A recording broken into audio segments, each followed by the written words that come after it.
come in. Bonjour, Henri. Comment ça va?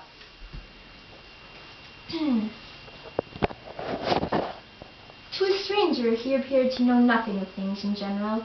Yet I sometimes saw in him a man whom I had not seen before, and I did not know whether he was as wise as Shakespeare or as simply ignorant as a child, whether to suspect him of a fine poetic consciousness or of stupidity.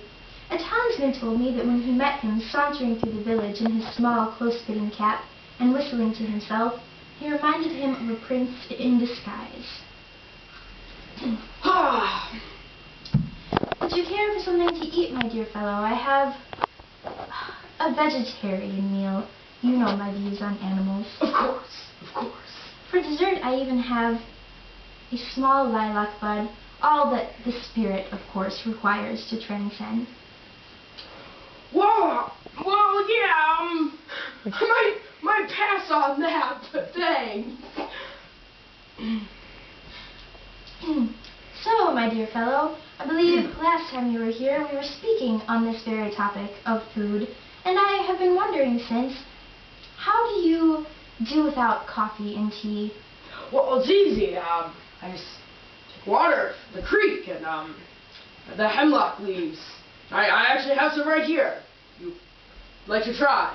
C'est délicieux! It's quite good, my dear fellow. Quite good. I'm impressed by Toutes les arbres, regardez!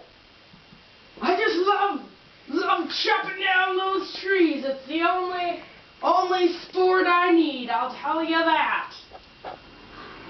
There was a certain positive personality, however slight, to be detected in him, and I occasionally observed that he was thinking for himself and expressing his own opinion, a phenomenon so rare I would any day walk 10 miles to observe it, and it amounted to the reorigination of many of the institutions of society.